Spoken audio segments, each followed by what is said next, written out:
Okay, so the heavy agenda for today. First, we're going to talk about fundamentals and forms. By the way, you can all see the agenda right now on the screen, right? Can you, Alfredo, can you give me a thumbs up? Can you see the agenda? Yeah, perfect. Thank you, guys. We're going to start with fundamentals and forms. Some of the places where you guys need to start. And I'm going to tell you that the only homework that I'm going to give you is to review the list of forms that you got in a link in your last reminder that you should have received an hour ago. If the link wasn't in that email, that's fine. You'll also receive the link again tomorrow in your follow-up email, but I'll drop the link in the chat as well. Okay, so we're going to look at fundamentals and forms, some of the basic stuff that you guys need to get started. And again, your homework is going to be to go through each one of these forms and read them. For many of you, you probably haven't done this since your pre-registration courses. This is a really good opportunity for you guys to do it again. Read all of the fine print, all of the pre-printed clause, figure out everything that you need in order to have a firm understanding of the purpose of each of these forms. Sorry, I just need to adjust some windows here a little bit. My apologies. I need to ask somebody, email my boss and ask her to buy me a second monitor. I'm kidding. Please don't do that. I'll get in a lot of trouble. Then we're going to look at multiple offers as a listing agent. We're going to look at multiple offers as a buyer agent. And then, because they do still exist in this market, believe it or not, we're going to look at some strategies for single offer as a listing agent and single offer as a buyer agent. We have no idea when the market is going to shift. It could happen tomorrow. And when it shifts, it could potentially shift hard into a buyer's market, which suddenly means that we're going to have 6 months of inventory and properties are going to be on the market for an average of 100 days. And you guys need to be prepared to shift into that market if the time were to ever come. The last thing we're going to talk about is some additional tips and tricks for negotiating, regardless of what side you're on and how you're representing yourself. And depending on the time, I actually have nothing else scheduled for this afternoon, so I could perhaps stick around for a couple of questions afterwards if we wanted to do that. So without further ado, let's get into the fundamentals. I found it hugely valuable in about the third year of my sales career to actually read REBA 2002. I know that you're taught this again in your pre-registration courses and we refer to it often, but by the time I'd hit my third year, I'd forgotten a lot, and things were being told to me that I was like, what? That doesn't make sense. How does this apply? And when I actually sat down and read REBA 2002, it changed my business. It changed the way that I looked at my career. It changed the way that I looked at my own representation of my career. And it really elevated my understanding of what my role and responsibilities were as a representative. So at some point this year, I would encourage all of you to add to your business plan that you're going to read through REBA 2002. Now, as many of you know, that will be changing. They have passed the Trust in Real Estate Services Act, or TRESA, which is slowly rolling out in phases. And I will encourage you to read TRESA when it is formally replacing REBA 2002. However, until that happens, it's important for you to have an understanding of this as our act and our law inside and out. The next thing that I want to talk about is the concept of registration of offers. It's important to note that registration of offers isn't actually a legal term. It's not a legal process that registrants must follow when they're communicating offers. However, there are legal requirements revolving around the communication of the existence of an offer. Before the internet and really before the fax, the only way that a listing agent would know that an offer was in existence is when they received the offer and all of the paperwork signed by the buyer and they were able to look at it. Back in the day, this happened at a formal presentation where the listing agent didn't really see the offer before the buyer agent showed up at the seller's house and presented it for everybody to see at the same time. Obviously, times have changed. Now, the vast majority of offers are emailed to the listing agent at some random time, and then presentation occurs at some random time. What we ended up getting into about 20 or 30 years ago as a practice was calling the listing brokerage and saying, hey, I'd like to register an offer. And that was taken to be formal communication to the listing brokerage that an offer was in existence, which then triggered the listing agent to set up presentation, try and get any other offers that may be coming in, notify everybody in accordance with our act, and go through this process. Then phantom offers became a thing. They were way bigger in Vancouver than they were in Toronto, but they did found them to be in existence in some cases in Toronto. And a phantom offer is when a listing agent says to a buyer, I've got 3 other offers that are, in my desk over there waiting to present to the seller. So, if you want in, you really have to up your game in terms of presenting your offer. When the listing agent, in fact, didn't have any other offers, they were just saying that to try and get the one buyer that they did have to increase their price. Obviously unethical and illegal. So in order to curb that behavior, the government passed an additional law called Bill 55 back in 2015. And Bill 55 is something that I also want you guys to familiarize yourself. Most of it doesn't pertain to the real estate industry whatsoever. But what did pertain to the real estate industry was that a real estate brokerage has to keep a copy of every offer that is received on their listing for 1 year after the time that they received the offer.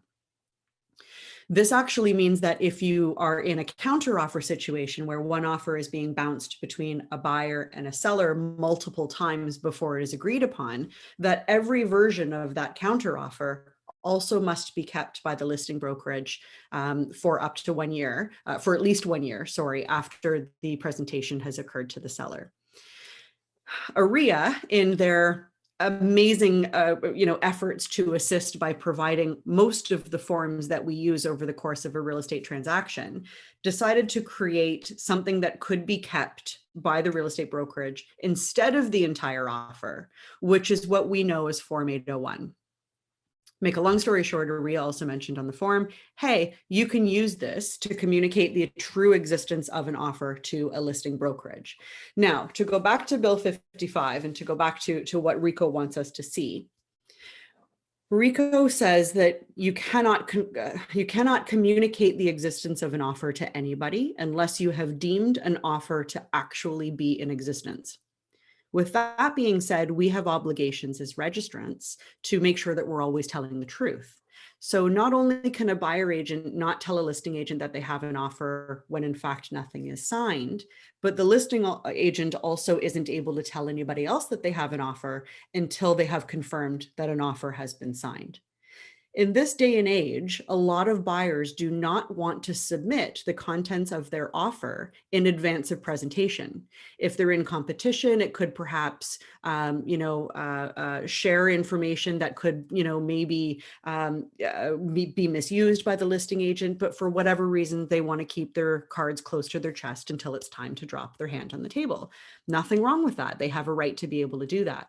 But how can the listing agent can confirm the existence of a signed offer without actually seeing the offer?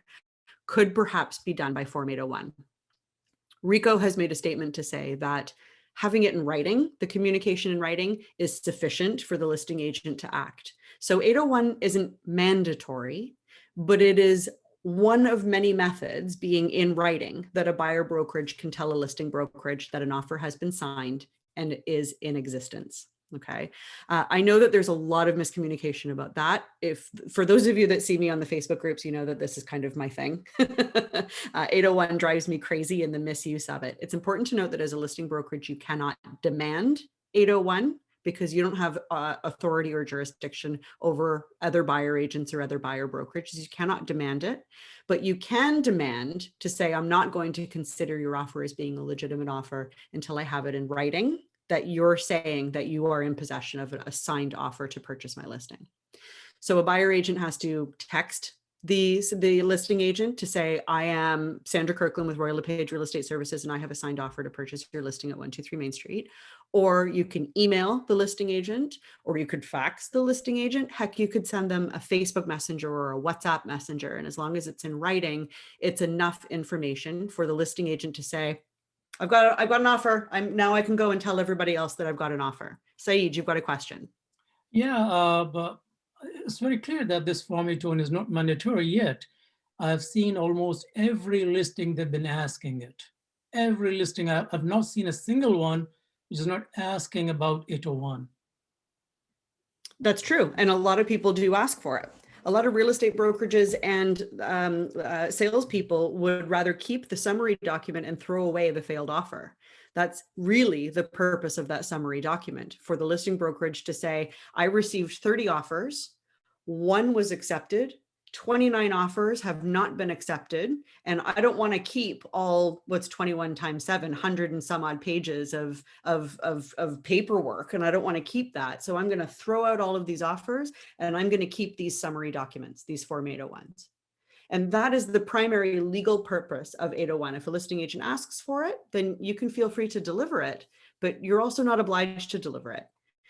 Most importantly, as a listing agent, if you demand 801 or if you ask for 801 and a buyer agent emails you and says, hey, I've got a signed offer for your property, when's presentation? And you say, can I have the 801? And the buyer agent says, no, I'm not giving you an 801. You as the listing agent still have to act as though you had received an 801. You still have to act as though that buyer agent has a signed offer on your property. You cannot ignore an offer because you have not received an 801. Okay. It's hugely common, Saeed, to go back to your question. Everybody's asking for it. The vast majority of the industry misunderstands the purpose of the form, but for your understanding and for your elevated knowledge, which is what we like to do best here at Royal LePage Real Estate Services and Johnston and Daniel, is to make sure that you have an understanding of what your requirements are. And most importantly, as I've said, if you've asked for an 801 and you haven't gotten it, but somebody has told you that they have a signed offer on your listing, you have to act as though you do. You have to act as though you've received an 801. Right. So MK asks, how should one respond, as these days mostly listing agents are asking for 801 to be attached? I mean, in fairness, it's easy to fill out the form and just send it in if they're asking for it. There's no point in putting up a fight. There is some argument out there that the form is redundant for your buyer, and therefore you potentially aren't working in your buyer's best interests. There are also some instances where your buyer doesn't even want their names to be sent to the listing agent before presentation. And if that's the case, then you've got a dilemma on your hands, because the listing agent doesn't realize that they can't ignore a notification of an offer without an 801. But your buyer doesn't want you to send one. So what do? You loop your broker in, and your broker will be able to assist you through it. But ultimately at the end of the day, if the listing agent is asking for an 801 and you don't have a problem having your buyer sign it and send it in, then just do it. I mean, there's no point in setting up a fight. You want the relationship between you and the other realtor to always remain as positive as possible. So if they're asking for it and they don't understand that they're not allowed to, 9 times out of 10, it's better just to send in that 801. Okay. In the link that I sent you guys, see if it's here. So here in this Bill 55 fact sheet, you may not be able to see this because I'm sure that my screen is a little bit smaller than yours, but it is in the drive that I sent you. So you can reference this. You can also Google it. This is an excellent fact that came from RICO. So it's legitimate. It's branded by RICO. It's on the RICO website. It's legitimate. Most importantly is a couple of questions down here. Can I indicate that I have received an offer if I have an email, text, or fax from a buyer's representative stating that they have an offer? And of course, this has nothing to do with 801. 801 is in a RICO form. It's in a RIA form. And the answer is yes, it's sufficient for you to ask on that. So that's super important.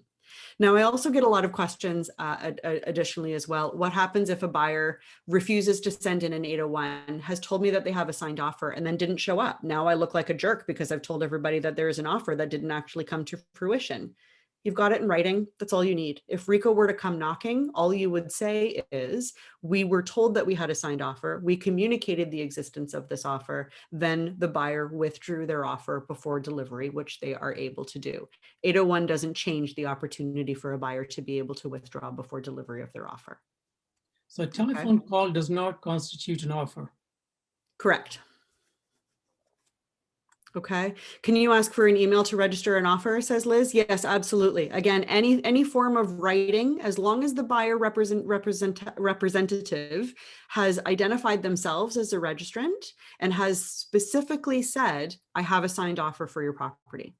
They have to indicate that a signed offer exists. Not I'm going to their house right now to sign it, or I've just sent it off to them by DocuSign to have them sign it. That's not an offer.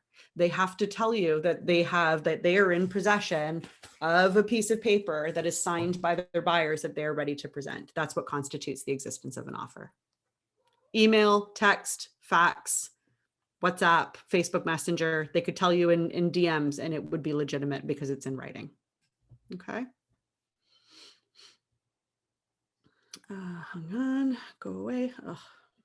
Stupid Zoom. Okay, I spent a little bit too long on that than I wanted to. Okay, so looking, I also want to talk a little bit about the collateral agreement.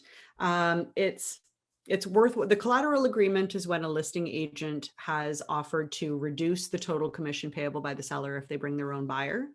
When in multiple offers, I suggest not using the collateral agreement. It's always best to keep an equal playing field for everybody that is bringing an offer to the table, offering to pay everybody equally. If a buyer agent comes to you and offers to reduce their commission, I always strongly advise the sellers to not agree to that commission reduction. You do have to, of course, have to disclose that commission reduction to every other buyer that's bringing an offer. And in many cases, it feels like it can be very unfair, especially to registrants. So I would often counsel my sellers to refuse any kind of commission reduction on behalf of anybody when there is multiple offers at the table.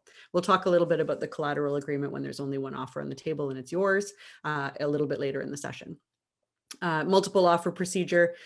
To finish this opening remarks on fundamentals, I just want you guys to know that it is your responsibility to have a firm understanding of what the correct procedures are. The responsibility is yours. We do the best that we can to teach you. Our managers, our staff, me, the industry itself. RICO sends out bulletins on this all the time, memos on this all the time. AREA sends out memos on this all the time. The boards do training courses on this all the time. The resources are there for you to have as firm of an understanding of this as I do, and the responsibility is yours to have as firm of an understanding on all of this as I do. So please make sure that you're taking the time to learn and have a firm understanding of this kind of stuff.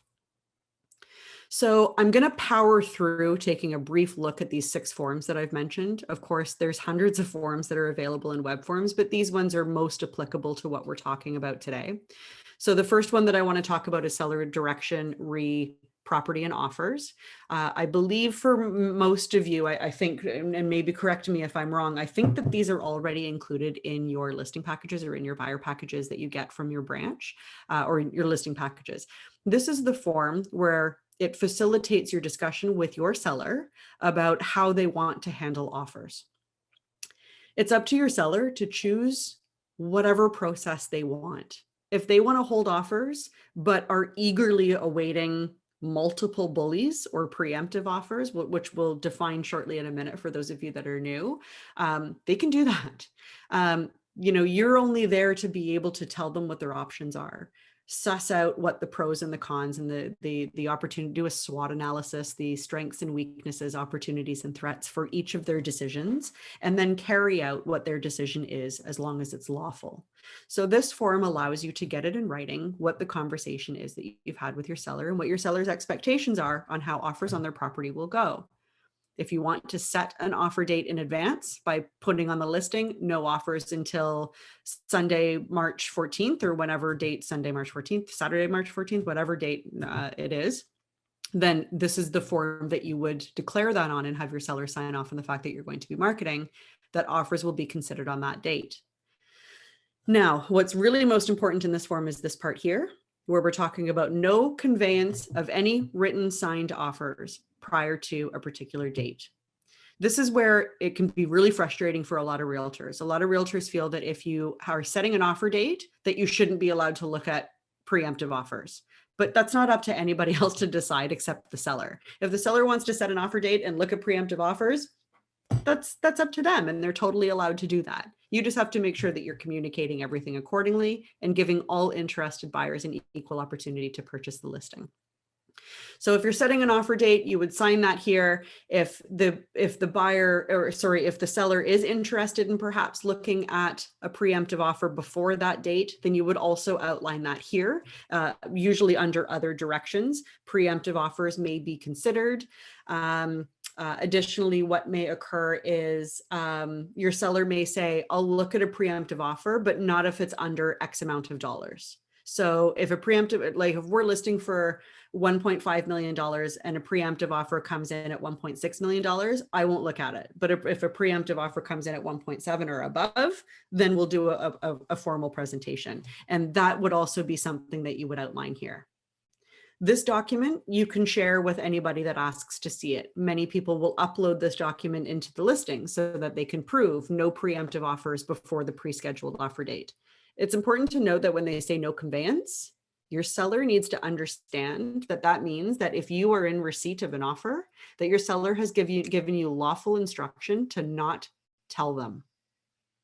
So if the seller says no conveyance of any written or signed offers prior to 6 p.m. on March 14th, and you receive an offer that expires in 2 hours on the 10th of March, you're not telling your seller. So it's really important that you have that conversation with your seller about what happens if you receive an offer.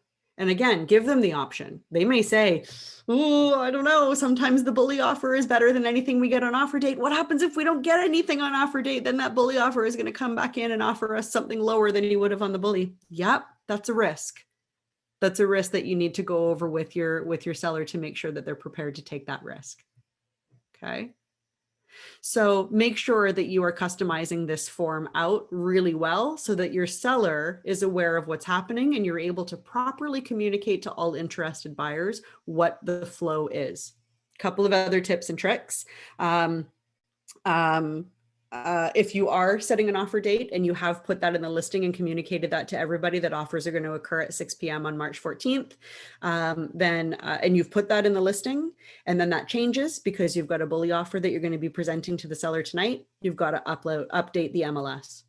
The MLS remarks have to show that the offer date is now 6 p.m. on March 4th or March 10th or whatever date that I just said. So if you have communicated that offer date anywhere, you must change it everywhere. And you must notify everybody that has shown the property, everybody that is scheduled a showing that has not yet occurred, and anybody's contact information that you have that has expressed some kind of interest in that property, you have to tell them that the offer date has changed. Okay. Nima asks, how would you know the offer date? Well, you and your seller would choose it if you're the listing agent. And if you're the buyer agent, you would know it because A, it's written on the MLS, and B, because you've had a conversation with the listing agent. I will tell you that the vast majority, or not the vast majority, but there is a good percentage of listing agents that forget to update the MLS with the new offer date and will fail to be complete in notifying all buyer agents that the offer date has changed. The onus is on you guys as the buyer agents to communicate your interest, potential interest even, of the property at the earliest possible convenience to the listing agent. If your buyer is interested, you've got to tell them that you're interested and make sure that you're asking the questions. Is the offer date still March 14th? Please let me know if anything changes. We're probably going to come in. Sandra, question here. Is this process of informing all the interested buyers or the offers, is it manual? The listing agent has to call them one by one, or there is some automation available to that? Broker Bay does it. So when notification of a signed offer is received by the listing brokerage or by the listing agent, you can update Broker Bay to indicate that there is an offer, and then Broker Bay will automatically send all booked showings, either ones that have occurred or ones that are due to occur. And you can manually add any additional people that have expressed interest but maybe aren't in Broker Bay to that notification to go out updating them of all offers. Okay. Shirley Ann says, how many listing agents only notify those buyer agents who have shown the property? Yeah, a lot of times one of the biggest complaints that I hear from people is that buyer agents have a showing booked that for tomorrow that hasn't occurred. And then tomorrow morning they get the cancellation notice saying that it is sold tonight and they weren't informed that there was even an offer on the table, therefore not giving them an opportunity to move up their showing and get in there if they wanted to. So the important thing to remember is that a listing agent has an obligation to give everybody an equal opportunity to purchase the home. Okay, what is a reasonable offer date after property is listed? Oh, Usha, that's a loaded question. It really is going to depend on the property, on the expected interest, and on what your sellers want. Typically, people will say at least a full weekend. So if you've listed on a Thursday, at least wait until Monday or Tuesday, get that weekend in where you're probably going to get a lot of showings over the weekend. If it's a really hot property and you're expecting like a couple dozen offers, maybe you want a week or two and absolutely no conveyance or no preemptive offers. It really is a case by case. Loop your broker in if you're coming to that situation to have a really good idea of what the best interests of your sellers are for setting an offer date. Okay, so Bill 55, fact sheet is here. Here's your 801. It is important to note on Form 801 that there was a previous version, they've since removed it, that says that it can also be used to communicate the existence of an offer. Oh, when sent to the listing brokerage, this form can be used as evidence that you have a written signed offer from buyer to seller. This was why this form became so miscommunicated and so misunderstood, was because of this line that AREA put in this form. It does not mean that this form is the only way that you can communicate the existence of an offer. RICO has said it only has to be in writing. So please have an understanding of the limitations and the requirements of Form 801, okay? Form 109 is something that you should be adding to your knowledge base in your head of how to understand the various forms that we use. Offer conveyance. This is what a lot of people think 801 is used for, but in reality, what they're asking for is this. Under no circumstances can a Form 801, once it's been received by a listing brokerage, be shared with anybody else. So I am often seeing buyer agents asking a listing agent after offer presentation has occurred to say, can you send me the 801 of that other offer? We don't believe that you had another offer. I see listing agents just like, without even being asked, just sending 801s out to other buyers to prove the amount of offers on the table. No. That's very, very illegal. It's very against REBA, because it exposes the name of not only the other buyers that are at the table, but also the other realtors that are at the table. And that's private. We're not allowed to disclose who the other buyer realtors are that are bringing in offers on that property. All of that has to be kept private unless you've got full permission from everybody. So if you as the buyer agent are looking to confirm that your offer has been presented, for example, then you would be using this form, and the listing agent may or may not return this back to you. It's not mandatory for them to return this form for you, but it can allow them to confirm that your offer was received and presented. Form 652 is another one that I want you guys to have a look at. It really does outline brokerage communication, and is another way apart from Broker Bay, for example, or from anything that you manually create, that allows you to confirm that there are multiple offers on a property. Form 320 is another form that I want you guys to read in full and understand the fine print of, which of course is your confirmation of cooperation. This is the form that you use for every transaction, whether there's one offer or multiple offers. This sets out if there is multiple representation. There's an interesting question on one of the Facebook forums today where somebody said, if you as a buyer agent have two clients that are both placing offers on the same property, and there are, say, 3 or 4 other buyers from other brokerages, do you have to disclose to both of your buyers that you're representing 2 separate buyers on the property? And of course, the answer is yes. There is a box for that right here on the confirmation of cooperation and representation. But it also reminds people that we're in a gigantic brokerage, right? So Saeed, let's say, for example, that you're representing a buyer that's going in on a RE/MAX listing, and there's 5 or 6 other offers that you know of that are also coming in on this listing. And let's say Alfredo from our Clarkson office is also representing a buyer on that same listing. And you two don't know each other. You're in 2 different offices in 2 different cities, but you're with the same brokerage. So how would you ever know that you're in multiple representation? Because you are in multiple representation. Our brokerage, meaning our broker of record, Gus Monteleone, is now actually representing 2 different buyers in the same property, and that needs to be disclosed. So as a listing agent, you have an obligation to inform buyer agents if there is another buyer from their brokerage that's also offering on the property, without disclosing names. So when me as the listing agent from RE/MAX is telling Alfredo that he's in competition with somebody else from his buyer brokerage, I'm not saying that it's Saeed. I'm only saying that there's another buyer from his brokerage. And then you've got to update the confirmation of cooperation representation accordingly. Okay. So this is the listing agent's responsibility to make them aware, like there is a multiple rep situation. Yeah. Yeah. And then Form 127 is also something that you should familiarize yourself with. This is what you would use if you are representing a buyer and your buyer has decided that they're in competition. They're going to do away with our standard conditions that most buyers are comfortable purchasing property with. typically finance and home inspection. Often there's other conditions that would also be waived that you want to make sure that you're absolving your liability of, and making it clear that your buyer has an understanding of the liability and the risks that come along with not having a mortgage condition, not having a home inspection condition. This would be the form that you would use with your buyer to have them acknowledge, yes, I understand the potential ramifications of not having a condition of finance in this offer. This really, really protects you in the brokerage in the event that, tragically in 2017, what we had a lot of was, people throwing money at listings without any finance conditions, and then finding out weeks down the road, especially after the market tanked in April of 2017, that those buyers actually couldn't get financing. They were well approved at the time that the market was really hot, and they went in firm, and then the market tanked and prices dropped through the floor. And by the time closing came around, the lenders were saying to the buyers, your house isn't worth this anymore. We're not lending you this money. Buyers lost a lot of money in May and June and July of 2017 over, and so many of them went back to their real estate agents and said, well, I didn't know that this was going to be a thing. My realtor just told me just that I needed to take the financing condition out and didn't tell me what the ramifications of that could be. This helps you protect yourself in the case that that could potentially happen. Sean mentioned, I've had sellers agents send me 801s that were redacted as proof that they have multiple offers. Yeah, I mean, if it were a bigger deal, I would suggest that you file a RICO complaint about that, because it's not legit. It's a violation of privacy. It's not, the 801s are not allowed to be shared. GOT, just curious, can you show the same listing to two different clients? And what if both like to put in an offer?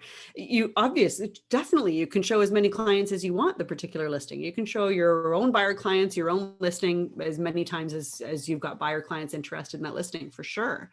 If you have two different clients that want to put in an offer on the same house, then I would suggest that you're looping in your managing broker really quickly. Your managing brokers are so happy. I did it a bunch of times in the 3 years that I was a managing broker, and I actually really enjoyed it because it gave me a chance to taste some of the things that I miss from being in your shoes. But the managing broker can help make sure that everything stays separate so that you're not at risk of being accused of using the information from one buyer to help the other beef up their offer. And that's the biggest concern in multiple offer, multiple representation, dual representation, is that you're using the information from one to get a leg up for the other, or disclosing things that either party wouldn't have otherwise known if they were using two separate realtors. So your manager can help you navigate through those definitely very, very carefully navigated waters. Okay, so we've gone through these forms. Again, it is your responsibility to be familiar with all of these forms. I don't expect you to remember the form numbers. I don't. I have no idea what form numbers are what, except for 801, because it seems to be the only form that I talk about these days. But you do have to have an understanding that these forms are available for you and when they are going to be best used over the course of your business to properly protect your clients. Okay, so looking at multiple offers. Okay, as the listing agent going into multiple offers on your listing, the first thing that you need to make sure that you've done is to have this discussion with your seller. And this should be happening at the time that you are agreeing to list their property, right at the very beginning. How are you going to price the property? In a seller's market, it's really tough to list properties. I'm hearing a lot of realtors complaining that realtors are not doing their jobs by purposefully listing low and then getting a dozen offers and, oh, look, I sold over asking. And I feel a lot of frustration in the industry from realtors who are angry at listing agents for underpricing listings in order to sell in multiple offers. And one of the things that I don't think that I can say enough in my workings with realtors is, you guys need to stop getting angry at what other realtors are doing and focus on how you can make it work for you. I know, for example, that a lot of realtors simply aren't sure how to list property in this market. We have no idea what property is going to go for. We're starting to see a bit of a softening now in the seller's market. It's still pretty crazy, but we're starting to see a softening. And that concerns a lot of people because nobody wants to be the first seller to list at what they think is a high, reasonable price in a seller's market, only to have it go stale. So what we're seeing now is a lot of instances where houses are listing at, what they think is a reasonable price. They're getting a couple of offers. They're not as high as they wanted them to be. So they're taking them off the market and then relisting at a higher price. and then they end up sitting and they're going stale. It's hard to price property right now. And I am seeing a lot of instances where listing agents are putting their property up at what they truly believe is a reasonable expectation of what that house would sell for. And they're still getting multiple offers with $200,000, $300,000, $400,000, $500,000 over asking price. There was a house in London, Ontario. There was a house and the asking price was 1.5 million. And everybody that looked at that house and everybody that works that area said it was reasonably priced. We thought it might go for 50 over, maybe 70 or 80,000 over. It went for $500,000 over asking. So, and nobody had any idea. Everybody thought that this house was worth 1.6 and it went for $2 million. So don't blame other realtors because you don't think that they've made the right decisions.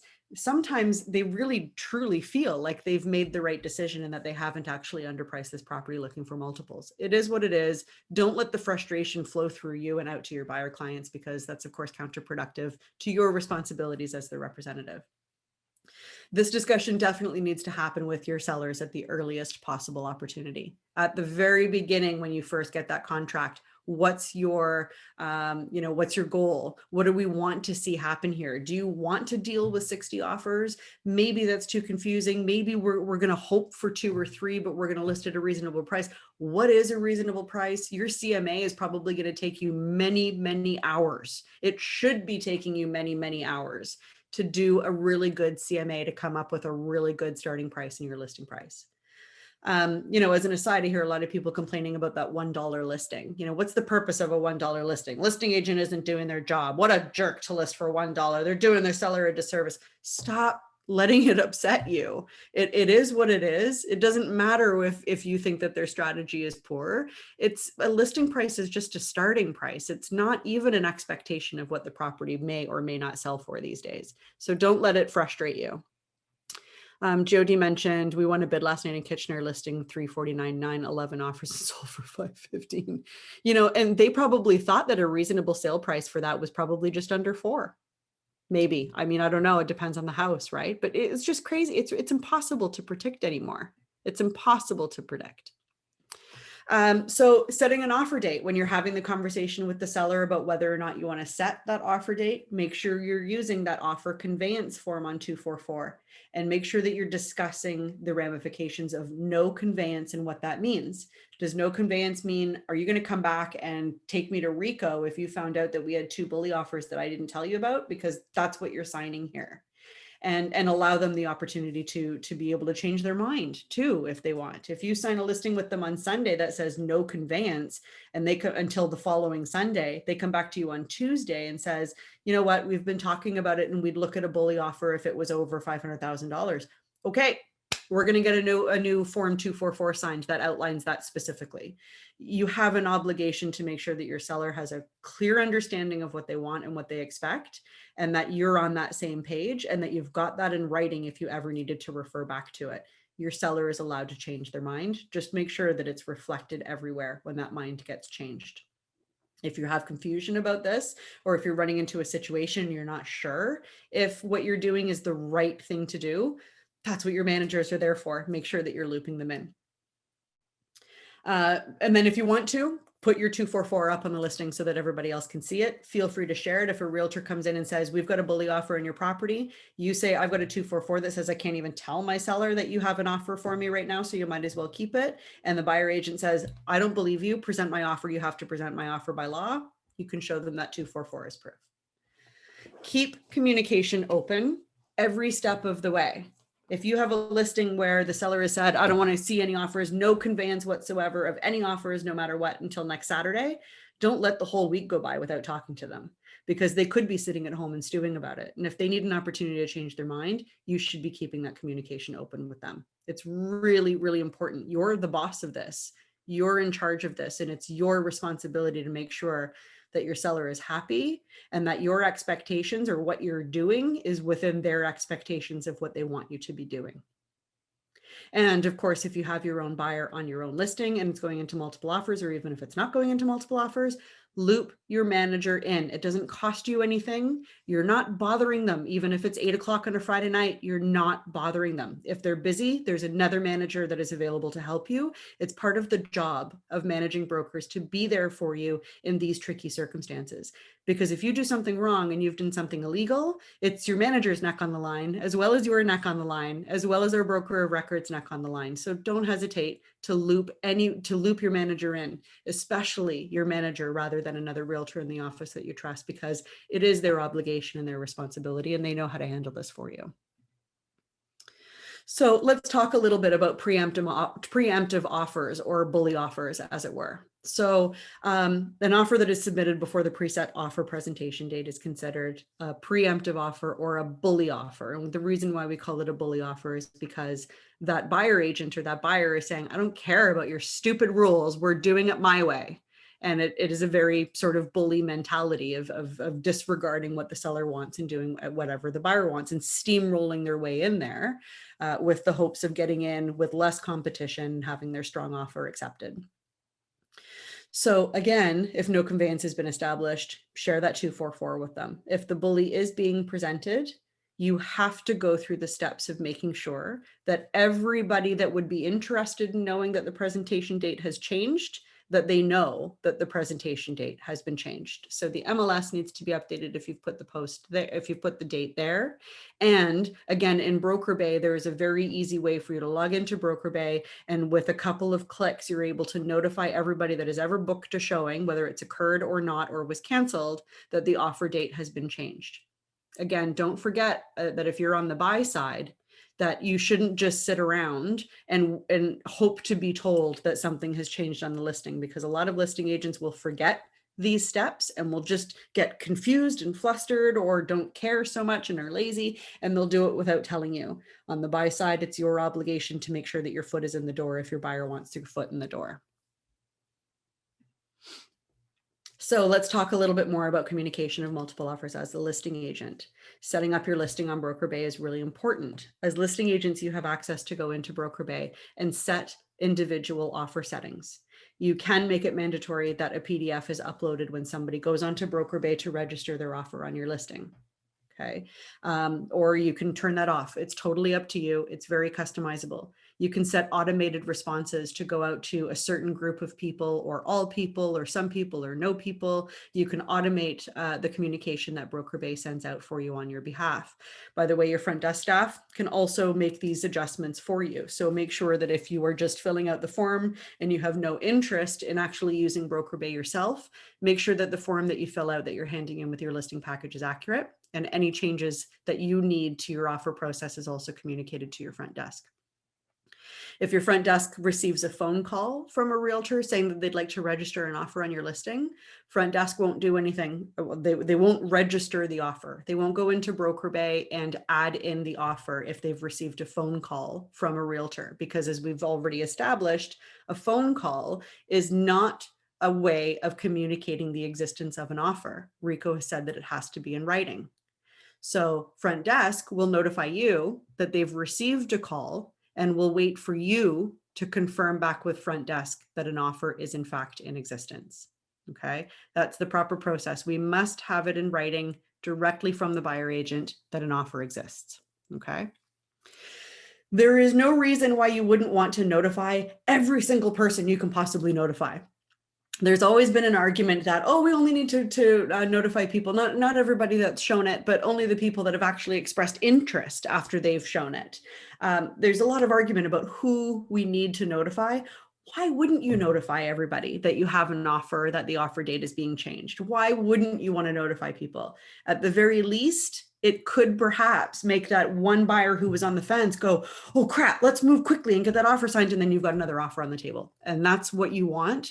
That's what's in your seller's best interests, is bringing as many buyers to the table as you possibly can in hopes that it increases that final sale price, netting more dollars in the pocket of your seller. That's what you want. Communicate to everybody. It's also important to note that it's your responsibility to send out the communication, but it's not your responsibility to confirm receipt. So an email sent out through the Broker Bay platform is acceptable. If they didn't receive it, or it bounced, or they didn't check their email in time, Not your problem. You can prove that it was sent. Broker Bay holds the logs. That's the extent of your requirements. But again, it should be the obligation and the goal of the listing agent to make sure that every possible person knows that an offer has come in on this property, so that everybody has an opportunity to also compete. And again, I can't say it enough. Do not share 801s. If you're not going to use Broker Bay to communicate the existence of an offer, use your Gmail, because at the very least, you're able to track the fact that you sent that email to that person. If you're texting, that's fine too. Don't delete your text messages. Keep your threads in your phone forever, so that if Rico comes knocking even 7 months down the road and says, you didn't tell this person that there was an offer on your listing, you can say, yeah, I did. Here's a copy of the text message. And as long as you're able to show that to Rico, they'll be satisfied with that. Okay. How are we doing for time? We're halfway through. Okay, I think we're doing pretty good. Further, multiple offer presentation as a listing agents. So setting registration deadlines. A couple of tips for that are make sure again that you're keeping communication open with everybody. Setting registration deadlines, for example, is offers to occur at 8 p.m. on Saturday. Please register before 4 p.m. Please make sure that you are aware that if a buyer agent comes in after 4 p.m., even though you've set a deadline of registration for 4 p.m., and presentation is happening at 8, if you get an offer at 7 o'clock, you can't throw it out. And why would you want to anyway? So saying registration before 4 p.m. is a request for courtesy for buyer agents to be prompt, so that you have an opportunity to be organized in the most fairness to everybody. But it doesn't always turn out that way, and you have to be prepared for contingencies if things don't happen the way that you've asked for them to occur. Okay. You cannot stop late submissions.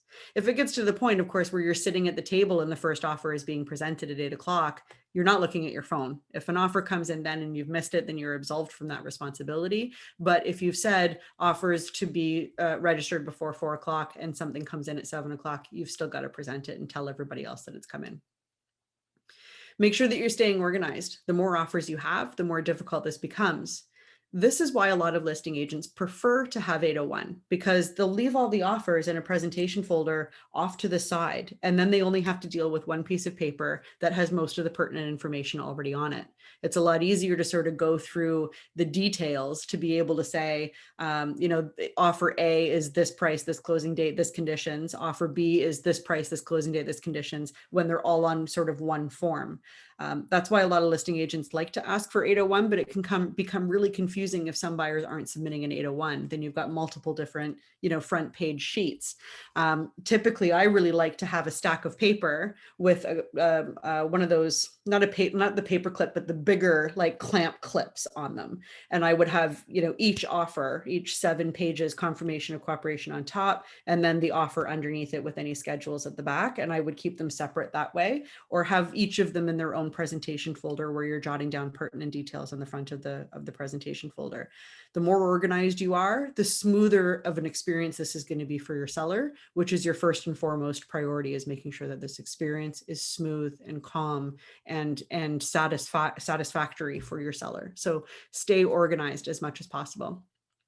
If any of you guys have experience organizing multiple offers, feel free to tell us your stories in the chat. I always love looking at some of the different ways that people stay organized with multiple offers. So feel free to type away in the chat.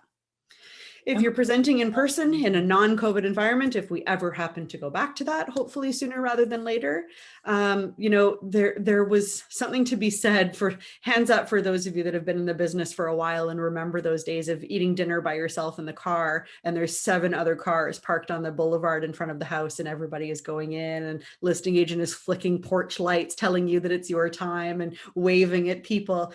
Those were the days, man. I loved presenting offers when I was one of many multiple offers, and being that buyer agent sitting in my car on the front desk, or being a listing agent, having everybody in order come in, present, and get out. So when we're doing in-person offer presentation, typically the buyer's agents will come in, they'll have small talk with the sellers, with you, they'll sit at a table and they'll tell you the gist. They won't go through, of course, every fine print unless there's been changes to the offer, but they'll tell you a little bit about their buyers, then they'll tell you their buyers' names, they'll confirm some of the other items on the front page, like how much the deposit is, when the closing date is, and what the offer price is. Then typically they will skip to the end after the signatures, or they'll do the second page, go through inclusions and exclusions in case there's anything there that needs to be discussed or confirmed. Then they'll skip to the Schedule A, talk about any conditions or any further contingencies that are added. Then the listing agent would thank them, ask them if there's anything else that they want to offer. Great, yes, no, listen, small talk, whatever, kick the buyer agent out. The next buyer agent comes in. Make sure that no buyer agents can hear each other present. It's really, really important that everybody's offer stays entirely private. I've had a lot of discussion over, if we're not allowed to share 801s or the names of competing buyer agents, then why did we used to be able to do that when all the buyer agents used to stand on the boulevard smoking cigarettes and drinking beer, waiting for the listing agents and the sellers to decide which offer they were working with? Well, they did that willingly, that they gave their permission to be known as one of many competing offers on that listing. And there were often times, even back then in the personal days, where a buyer agent didn't want to be known at the offer table. So instead, they would either send somebody else to present their offer, or they would email or fax or hand deliver their offer prior to presentation so that they would not be seen in front of everybody else that was there. So privacy of a buyer agent is important, and they're only allowed to be divulged if they've said that it's okay for their names to be divulged. So make sure that you're keeping that in mind. Negotiation of multiple offers as a listing agent is tricky. A lot of buyer agents will expect to receive a second opportunity. A lot of sellers don't want to give it to them. This part can be exhausting for sellers, and they don't want to risk tipping the table or making things happen, unfavorably if they were to give buyers an opportunity to improve. So many sellers will say, no, I'm good. Let's just accept this and move on. This has been so stressful and I just want it to be over. And then you've got squawking buyer agents who have said, why didn't you give us another opportunity? I would have thrown more money at it. There's negotiation to be had on either side. And I'll tell you that the best way to negotiate in any situation, Liz, there was a lot of beer drinking out there. Some of those stories are pretty good back in the days where anything went. Most importantly in negotiation, no matter what the scenario was, whether it was one shot and done, or whether it's sending a couple back or sending them all back, whatever it is, don't expect to know what the listing agent is going to do or what the buyer agents are expecting. Open communication works every single time. The saying, you catch more flies with honey than you do with vinegar, is 100% true. As soon as you get the other realtor on your bad side, or you have any less than a warm relationship with them, you're running the risk of causing stress and frustration, both for you and for your client, which is not what you want to do. Open communication always. Make sure that you know what your seller intends. Is your seller exhausted? Is your seller just can't wait to get this done with? Is this a really emotional sale that they're just really struggling to push through? Or are they having a lot of fun? Do you think that they're going to want to do some negotiation if they get 10 offers on the table and maybe send a few back and see what angles they can work? As a listing agent, you should know this before you go into the presentation scenario. Know what your seller expects. Then when buyer agents are calling you and saying, hey, I've got an offer on your property, you can go, great, just wanted to let you know, my seller is probably not going to want to, play games here and is probably just going to accept the highest and best. So if you're expecting a chance to improve, you probably won't get it. So just letting you know. That way, you're not going to be at risk of having a buyer agent expect to receive a second opportunity, not given it, and then freaking out on you, calling you, screaming on you because you haven't given them that second shot that they expected. It's your responsibility as a listing agent to make sure that everybody's expectations are legit and realistic.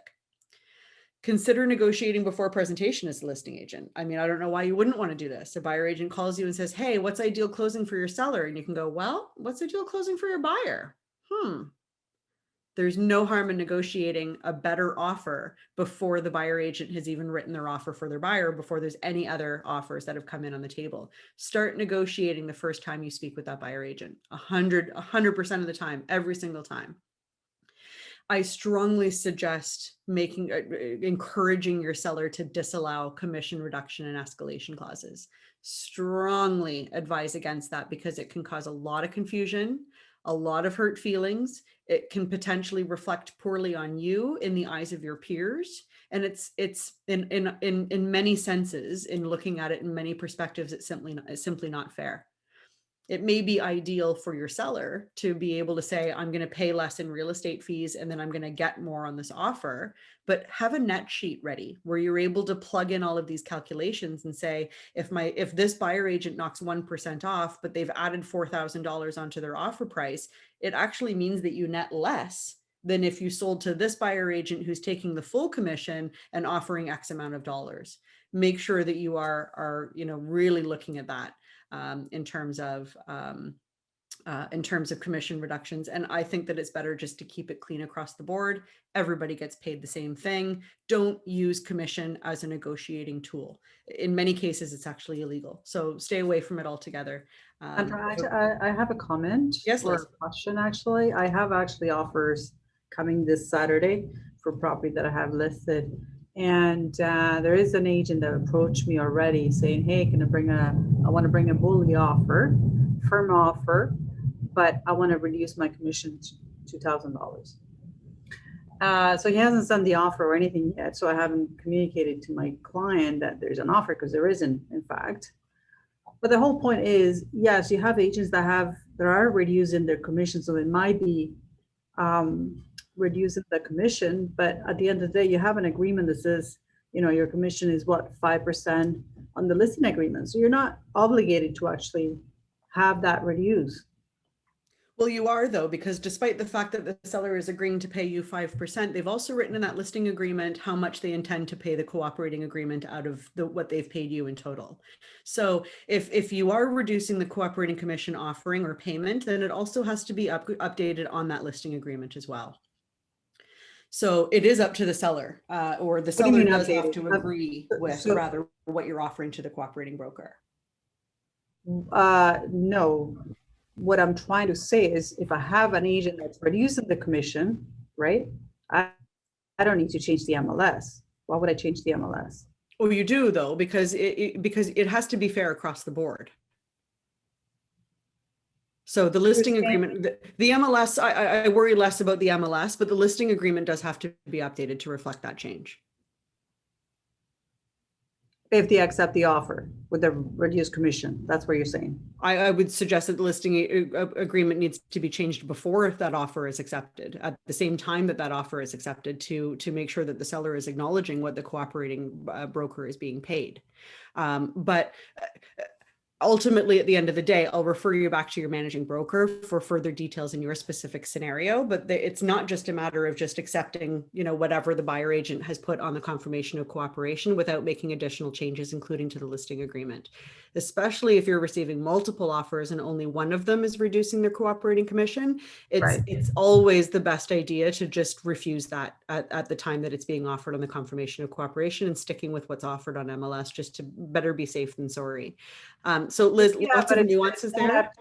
It's up to the seller to decide, right? Because at the end of the day, they have to look at the bottom, whatever number they want to reach, right? So if if the commission is reduced and the numbers make sense to them, then it has, so it's not like we can encourage them not to take an offer that's, has a reduced commission, but at the end of the day, they have to accept it, right?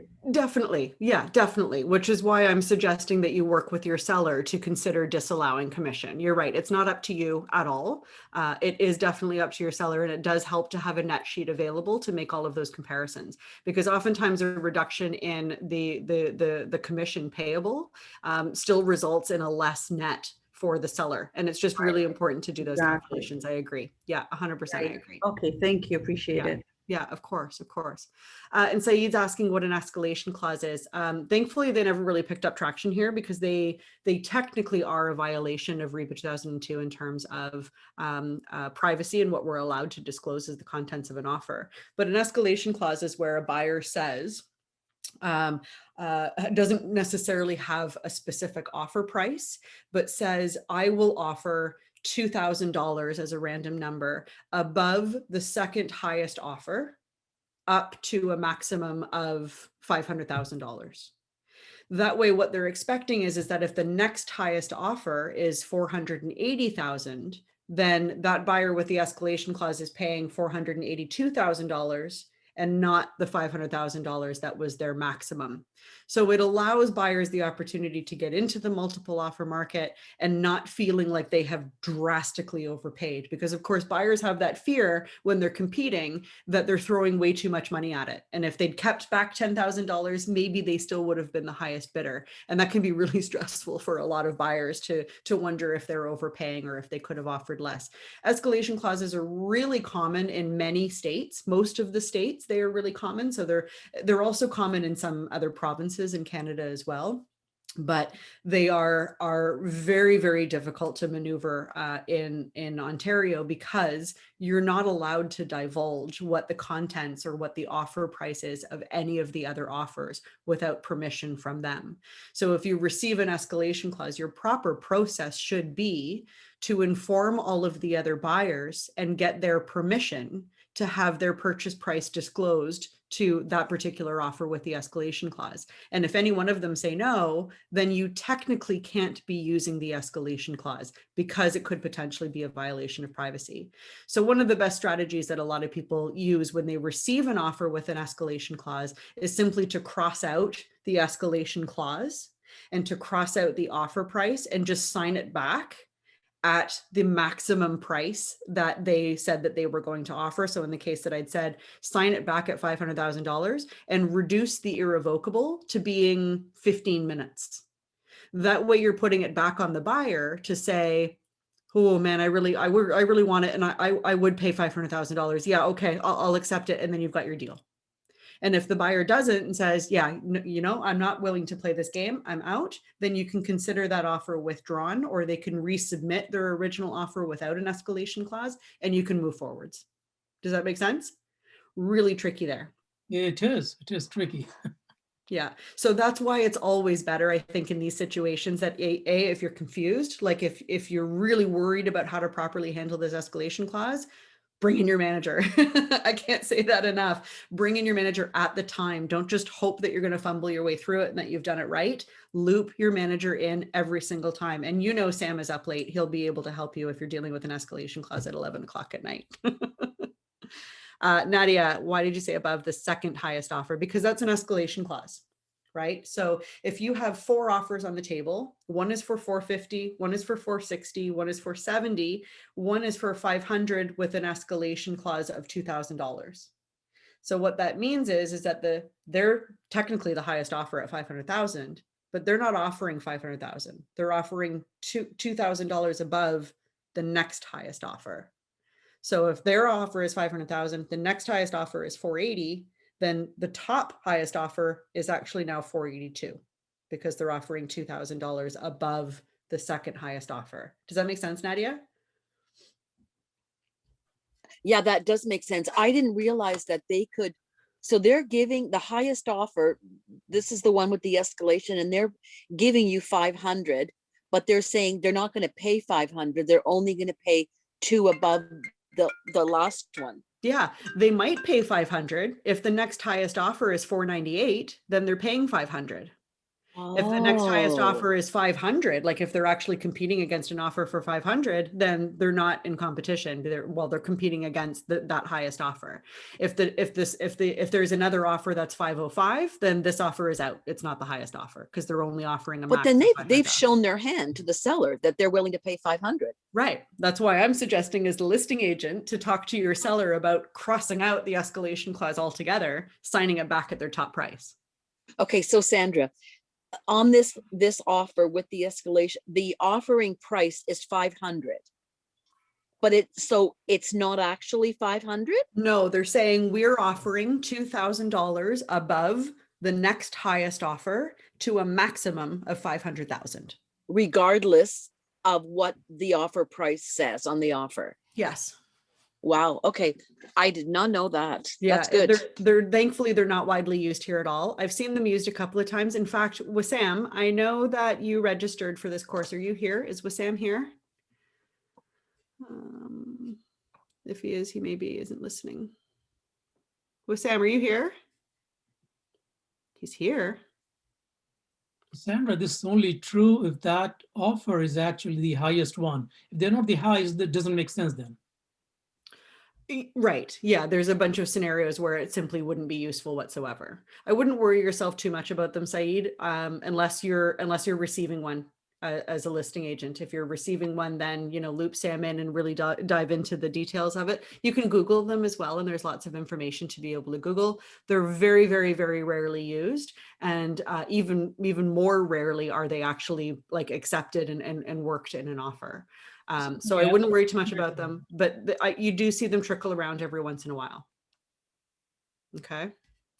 And then just a final note on multiple offer presentation as a listing agent. If you're receiving everything by email, then I can't see this because all of my Zoom stuff. Make sure that you're getting every buyer agent cell phone number if you possibly can. Communicate as much by text as possible. That allows you a record of all of the communication that you've sent. And be transparent on your timing. There's nothing worse than being a buyer and waiting 5 hours after you've submitted your offer and not knowing, what's going on, not knowing what the listing agent is doing. If you have an opportunity to send a group text or a group email out to everybody just to say, still presenting ETA an hour, bear with us, that's a really, really nice thing as a listing agent to do. The more helpful you are to your peers and to the buyer agents, the better your image overall, which is something that continues to elevate your business moving forward. So be very, very open with the transparency and the communication, and do right by your peers. Give everyone an update. You're not obligated to tell people if their offer wasn't accepted. There's no law that says that you have to, but please do. Again, common courtesy goes a long way, and you never know how long it's going to be before you're across the table from that agent in another transaction. Build those relationships, act with as much class and professionalism as you can possibly muster. Treat those buyer agents the way you would want to be treated if you were one of those buyer agents, and just, do the best that you can to maintain that open communication with everybody. Some final points on multiple offers as a listing agent.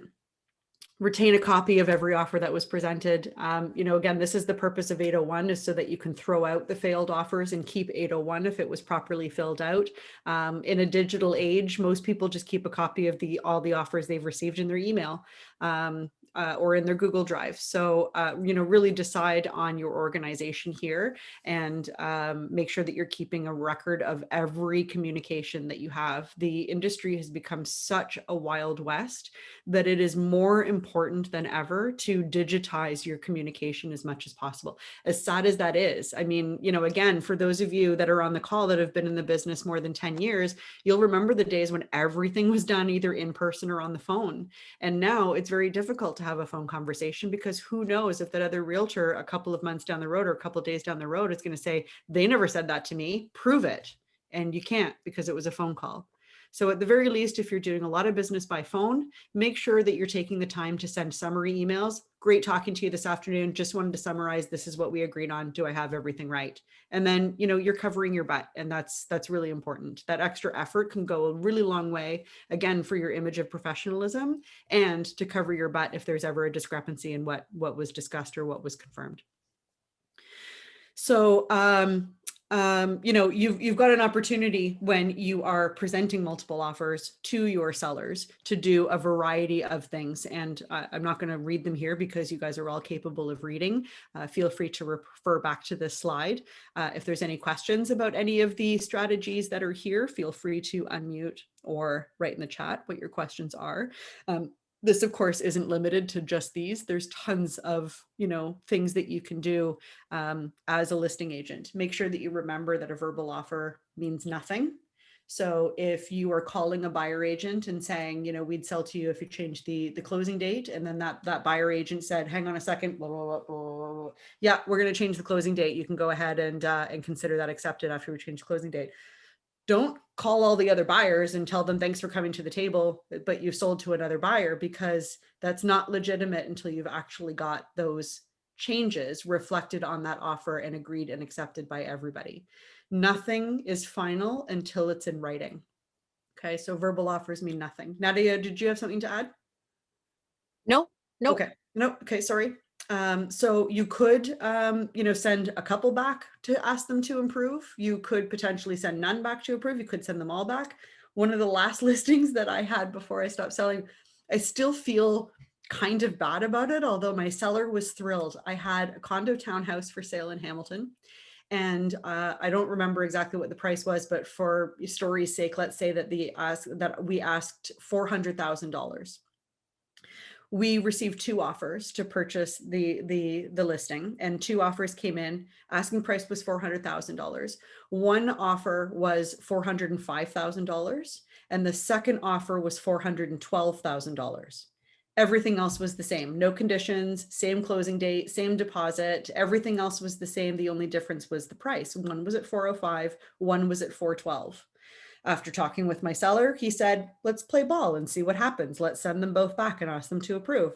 So I sent them both back. By the way, be careful about saying, oh, they're really close, or, oh, the other offer just, the other closing date just isn't quite what we wanted. Don't say anything like that. Like, that's a violation of privacy of the other buyer. You want to make sure that you keep neutral.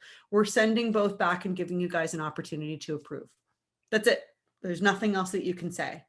And then if they come back and say, well, is it price? Is it closing date? Just give us your best shot. That's the best thing that you can do. Not, oh, it's price, or, oh, yeah, it might work if you upped your closing date a little bit. No, you can't talk about the other offer or where they stand against the other offer whatsoever. So anyway, we sent them both back. Thankfully, they were both there and their buyers were there. And so they both went back to their cars with their buyers and they changed their offers. The one at 405 came back and said, we're not changing anything. This is our highest and best, and we're just going to keep our fingers crossed and hope for the best. We're sticking at 405, no other changes to our offer. And we said, okay. The offer at 412 came back at 430 and no other changes. And so of course we accepted that offer at 430. And I still feel kind of sick about it, because we would have sold to that second buyer at 412. He didn't have to up his offer. The second offer wasn't doing anything. The first offer didn't have to do anything. He was still $7,000 over the next highest offer. Kind of feel a bit like we took them for a ride, but we didn't. Nobody held a gun to his head. Nobody, told him that he was overpaying. There was, it was a crazy situation, but you never know how much more money you can get for your seller if you negotiate and, send some things back and have people, really be able to play on their emotions to get them a little bit more aggressive about buying that property. Because I'll tell you, my only obligation was to that seller, and man, was he ever happy. He was thrilled when that second offer came back and added that much more money to his offer. It was pretty crazy. In a current seller's market, how would a buyer agent protect their client's interests? For example, having an inspection condition could throw them off the race. A lot of buyers are doing pre-offer inspections. A lot of home inspectors will offer like a pre-offer really quick inspection where they do like a brief walkthrough within about half an hour, just to look for some of the glaring deficiencies that you or your clients may not otherwise be able to see. So that's a good idea. But if a buyer really is resistant or hesitant of purchasing property without having a full inspection done, then perhaps they need to wait out this market and look for an opportunity where they're not going to be in multiple offers, because finance and inspection conditions are the first ones to go. And they're the first things that a seller will throw out when looking at offers is conditional. They want a firm offer, right? So those are basically, there's other ways of working around them, but those are basically what to do if you've got a buyer who's really, really needing a home inspection. It's fair, but the market is the market.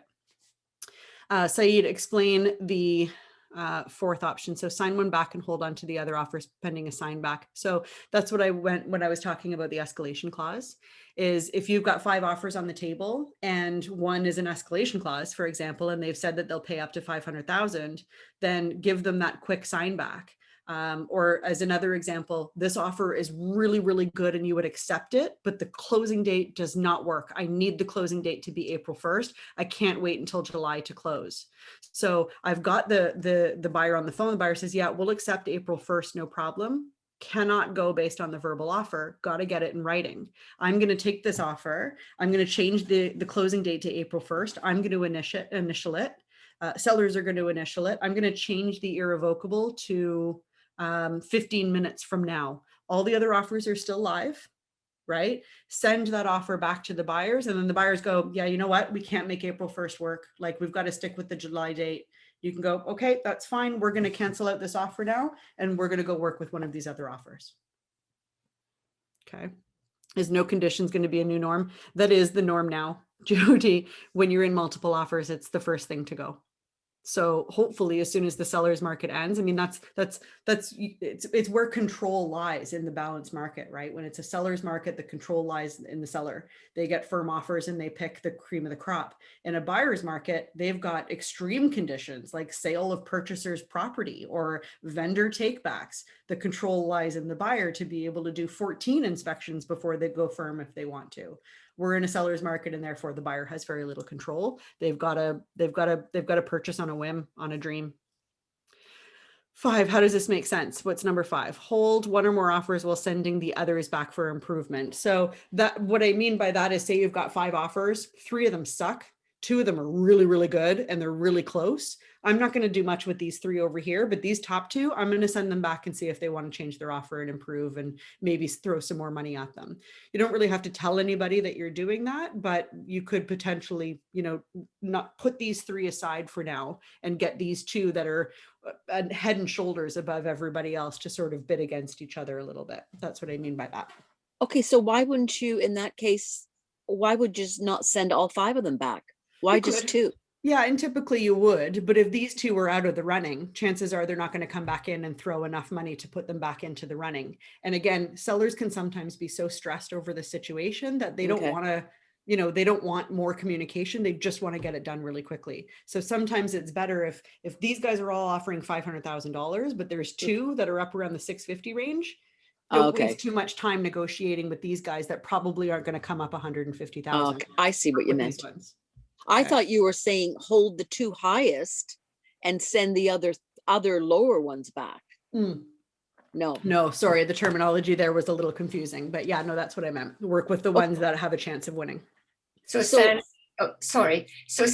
with the 2 that you think you're going to work with that are the best offers out the 5, and you say you would send them back to see how they can improve them, are you just sending them back and saying improve your offer? You're not sending it back with anything you want to change. You're just saying, these are 2. You don't even say that you've got 2 good offers. You just say that you're sending it back to that particular buyer's agent saying, can you improve it? Yes. Yeah. So the common terminology in the industry is sending it back, but really what you're doing is communicating that you want them to improve in order to stay in the game.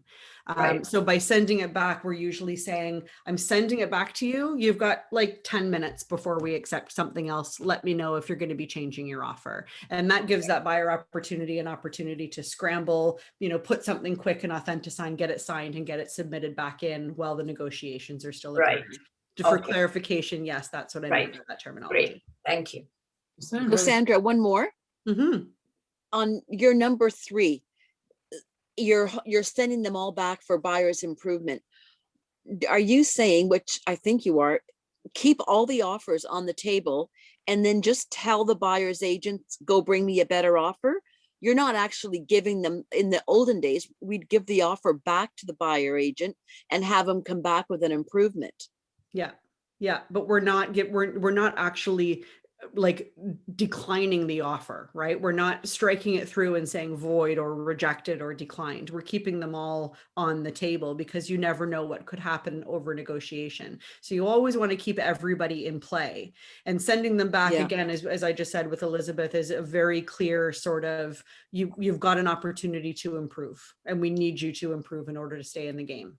So you're just asking that, you're telling that buyer agent, I'm keeping your offer on the table. I'm keeping it here at my table, but I want you to improve it. So that means bring a second offer? Not bring a second offer, because if they submit a new offer, then it supersedes the old one. The old one becomes null and void. Every Okay, so time a if the- new offer comes in, it automatically replaces a previous one.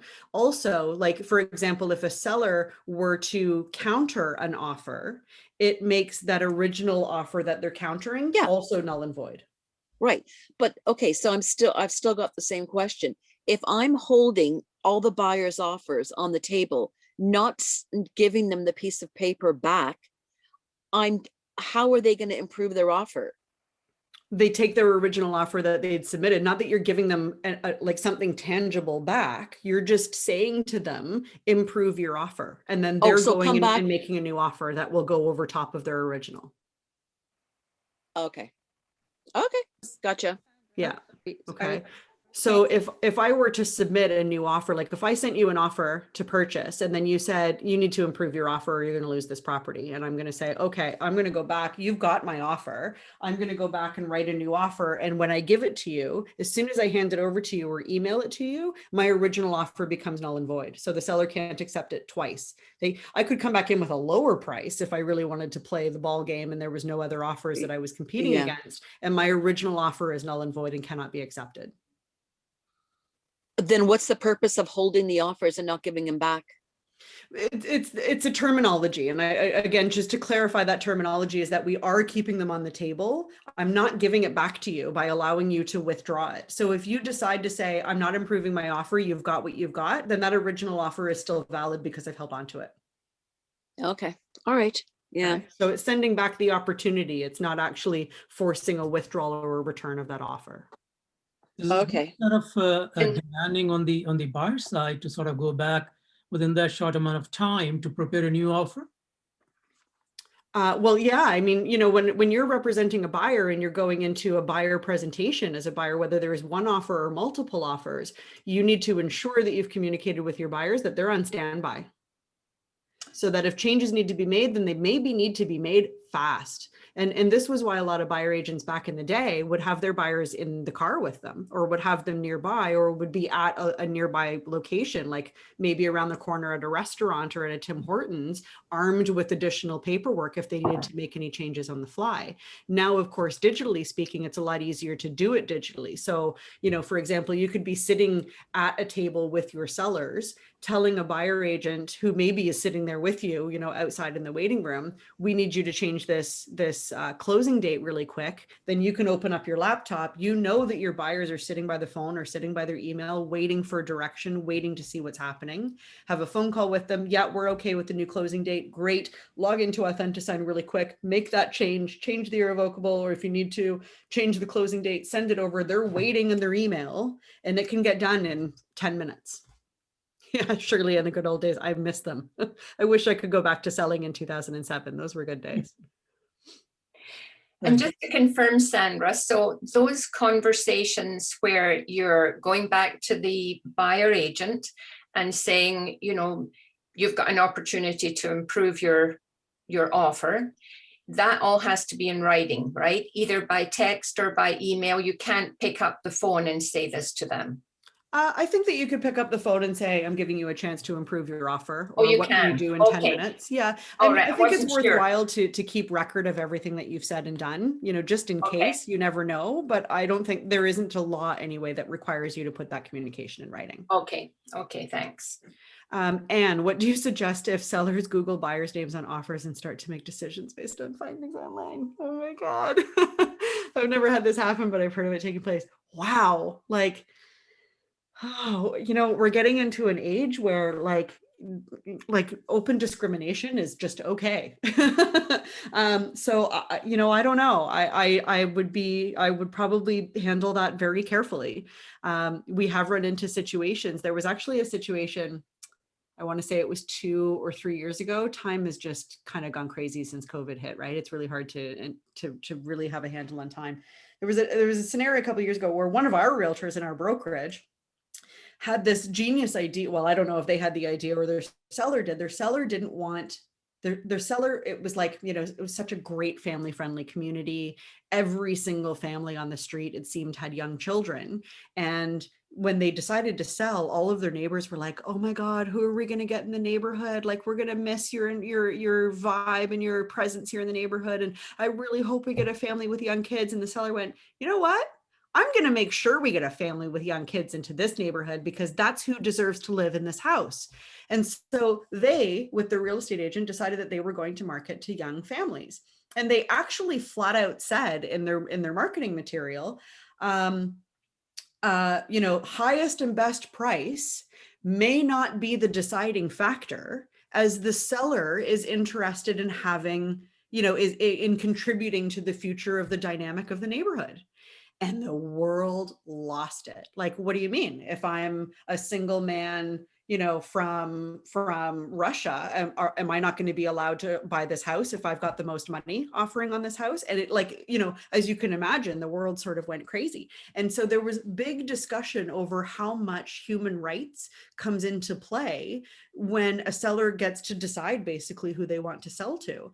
And I don't believe that it's ever actually been contested in court that somebody claimed that it was discrimination because the seller didn't sell to them because of their race or their culture or their heritage or their family dynamic or whatever it was. I don't think it's ever gone to court, but I would be very, very careful if you have a seller, even a tenant, that is being selective based on something that is protected under the Human Rights Act.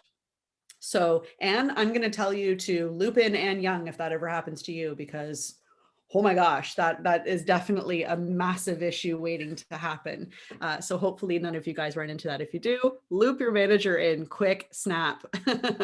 Okay, let's move on because we've got 20 minutes remaining in this session and I've got a few more slides that I want to go through with you guys. Move this out of the way so I can see what I'm talking about. Okay, so on the buy side now in multiple offers, we're going to talk about some tips that will hopefully give you guys a leg up. You need to inform your buyers that other buyers are aggressive and that this isn't necessarily, it doesn't necessarily feel like a fair process. Everybody is scrambling for property. Some people are more desperate than others. You need to prepare your buyers for how stressful being one of many offers on a particular property can be. You need to prepare your buyers that other buyers and other real estate agents might exploit vulnerabilities. For example, your buyer is very good about making sure that their offer is signed and submitted before the requested registration time, but make your buyer aware that 5 offers right now at 4 o'clock when they said the registration deadline was, doesn't necessarily mean that there's only going to be 5 offers at the time that presentation actually occurs. If you can prepare your buyer for that potential frustration of saying, there's 5 offers now, we got our offer in time, chances are 1 or 2 are still going to come in at the last minute. I just want to make sure that you're prepared. That way, when you text your buyer a couple of hours later and say, yep, 2 more offers came in, they're not going to go, what? Oh my God, this is so unfair. They're going to go, yeah, well, you told us, we expected this. And again, how great does that put you in terms of your image with your buyer, controlling their frustration and setting their expectations? Make sure that they're prepared for their deposit. I can't tell you how often I'm seeing this, where all of a sudden buyer agents find themselves in a firm contract with their buyers, only to have their buyers the next day go, what? I have to come up with $25,000 in cash today? What? Make sure that your buyers are prepared before you put in the offer. If you're putting in an offer on a Saturday and presentation is happening tonight, you need to make sure that your buyers are aware that on Sunday, they need to come up with that bank draft. Is their bank open? Do they have the cash readily available? Deal with this before you write up an offer with your buyers. It's so important. There are so many times where buyers go, well, I don't have to submit the deposit within 24 hours, even though my agreement said upon acceptance because my buyer's bank is closed. So I'll just deliver it on Monday. Nope. That allows the seller to resell to somebody else and kick you to the curb, potentially sue your buyer. Don't get into that scenario. If your offer says the deposit is going to be delivered upon acceptance, it's due within 24 hours, period. Holidays, Sundays, bank closures, none of it matters. If you sell it at 6 o'clock on Christmas Eve, that deposit is due to that brokerage before 6 o'clock on Christmas Day, no matter what. Make sure your buyers are prepared before you write the offer so that you can put that information into the agreement accordingly.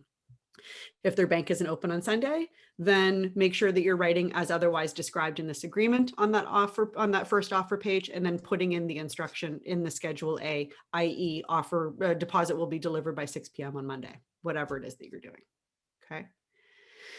It's your job to communicate your buyer's interest. If you're showing a property today, it's Thursday, the listing says that offers, if any will be reviewed on Sunday. You show the property this evening, your buyer says, yeah, I like it, it's kind of good. Let's wait and see what those other houses look at on Saturday. And then perhaps we'll write an offer and go in and compete with this on Sunday. Despite the fact that the listing agent has an obligation to tell you if the offer date changes, don't rely on them to do their job. You make sure that you do your job, communicate with that seller agent right away and say, we have some other properties to see, but we may come in on Sunday. Let me know if anything changes. Why wouldn't you? You've covered your butt. You've made sure that communication is open. You've told the listing agent that you're interested. You've got your foot in the door. It's your job to make sure that the listing agent knows that you're interested.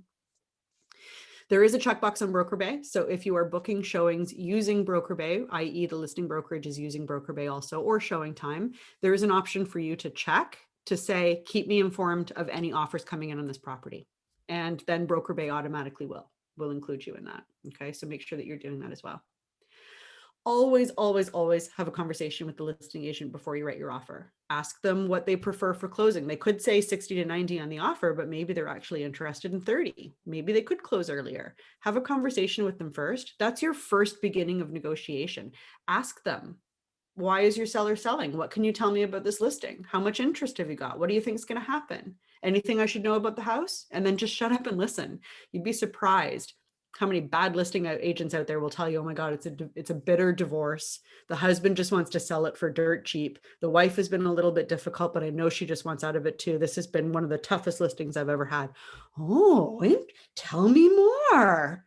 You have no idea how much you're able to get out of a listing agent if you have a good communication with them and have the conversation before you write your offer. Okay. And then make sure that you're going out of your way to communicate the existence of an offer. No need to call the listing brokerage. That's not an approved method of registering your offer anymore as per RICO. Send an email to the listing agent. Find a way to contact the listing agent. Send the email to the listing agent. Send them a text. Perhaps call the front desk as well for additional measure. But your communication of the existence of your offer needs to be in writing. Okay. It has to, by RICO. That's RICO's direction. Communication of the existence of your offer needs to be in writing.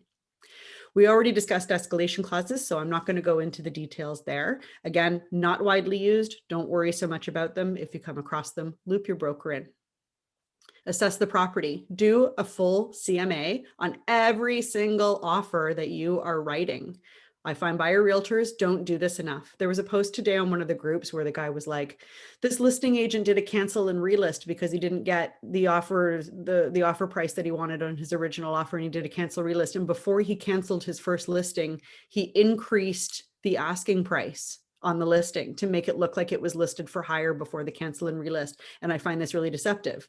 Okay, but your job as the buyer agent is to look at the history of any previous listings on this listing. Like, don't just assume when you look at the listing, if it says 2 days on market, that, oh my God, it's only been on the market for 2 days and they're asking $1,050,000. We should give them 1.1. Don't do that. Big mistake as a buyer agent. What you should be doing is looking at the history of that listing on MLS, because you may find that they just sat on the market in a previous listing for 62 days at $950,000 and didn't sell.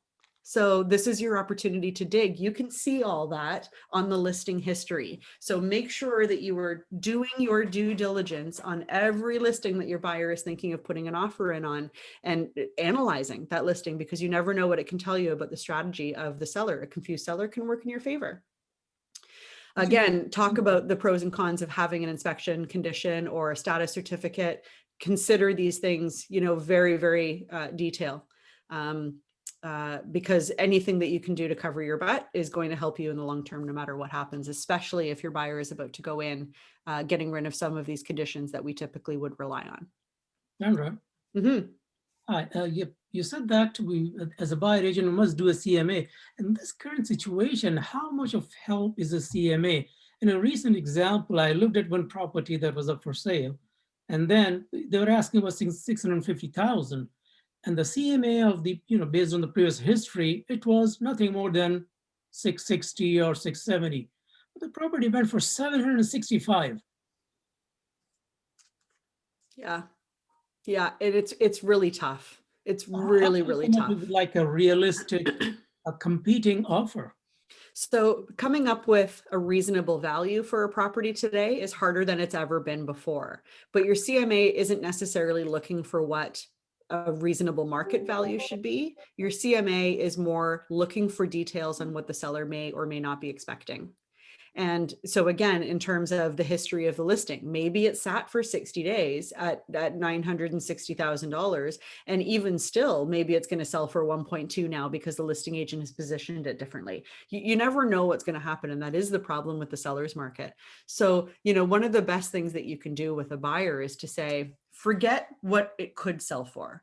Forget what these comparatives may or may not have sold for. Knowing what some of the comparatives have sold for, just taking the look at, the exact same property sold yesterday for 1.5 and a week ago for 1.7, and then tomorrow it's going to sell for 1.2. Taking that lightly into account, ask the buyer, would you pay 1.7 for this property and be happy with that? God, no, that's way too much money. Man, whoever pays that is being ripped off. Okay, that's fair. Would you pay 1.6 for this property? No, I think I'd still feel pretty sick if I bought this house for 1.6. Okay, how about 1.5? Yeah, I'd pay 1.5. Okay, how about 1.550? Yeah, that's probably the extent that I would go for this property. And then I say, okay, if you bought this property today for 1.550 and you woke up tomorrow morning and paid 1.550 for this house, would you regret it? No, I think I'd be okay. That's what we offer. It doesn't really matter what the market value is today because there is no market value. It's all over the place. Well, Find out what your buyer feels comfortable with. Sort of guide them what would be a real market value.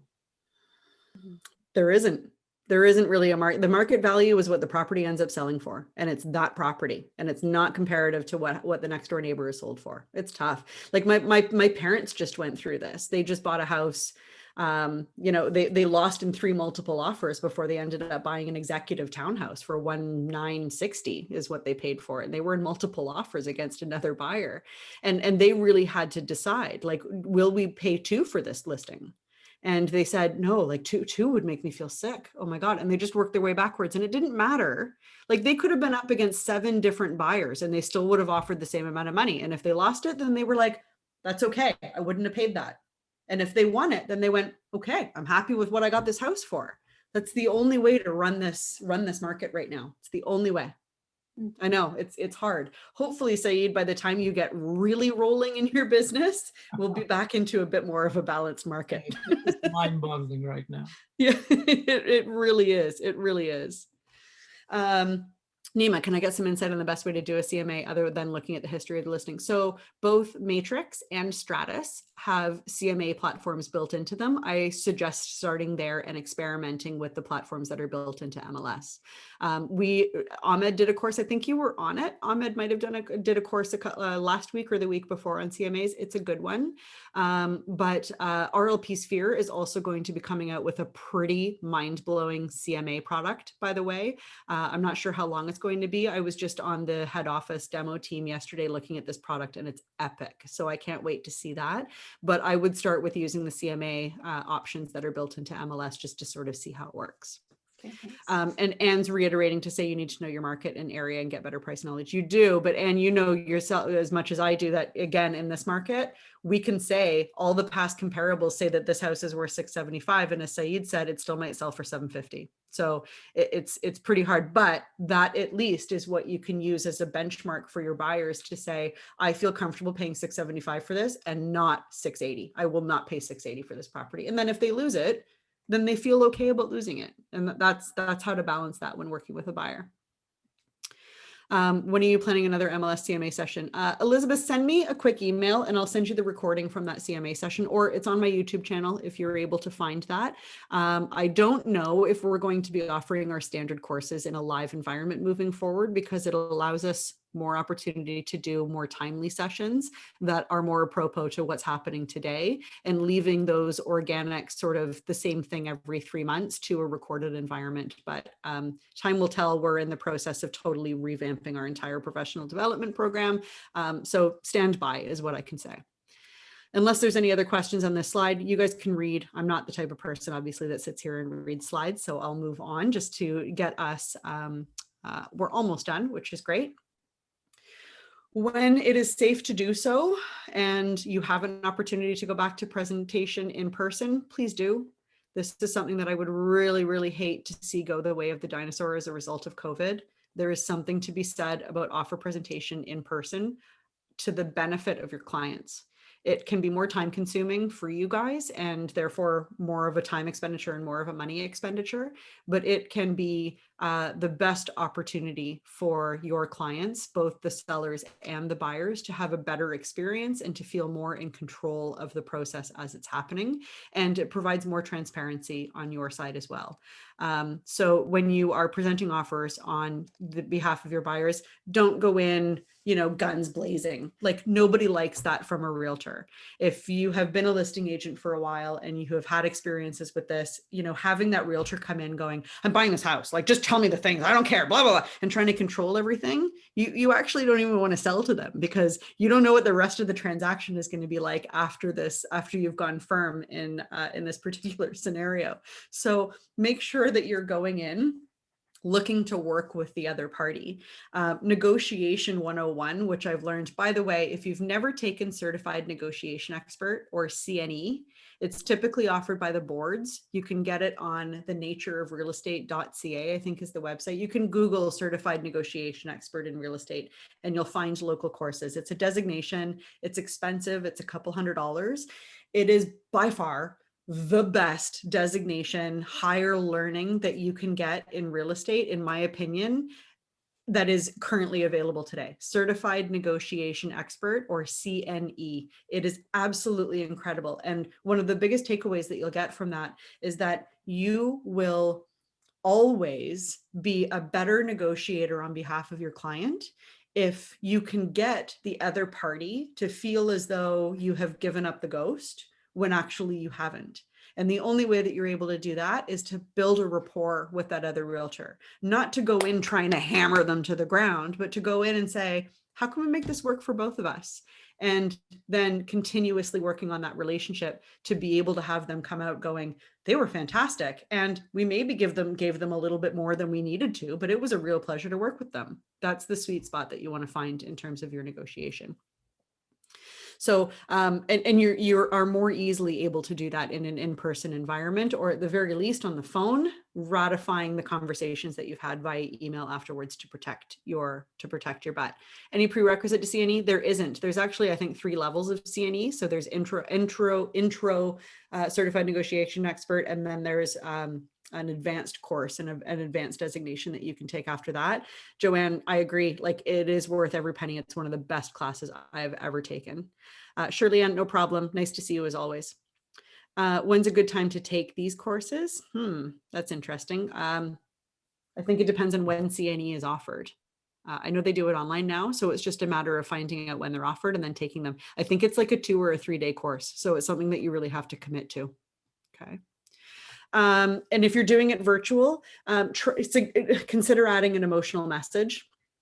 I wouldn't necessarily disclose, again, anything that would fall under protected by the Human Rights Act. Like, I wouldn't necessarily disclose that the family is, you know, Caucasian, or that, you know, whatever, that they're looking to be, you know, in amongst a cultural area that is suitable to their needs. But writing an emotional message to say, my clients really, really enjoy your house. They can totally envision living there. They're looking for a home that they don't have to do much work to, and you have maintained your home to the best possible degree that really fits within, you know, how they envision their lifestyle to be in this neighborhood.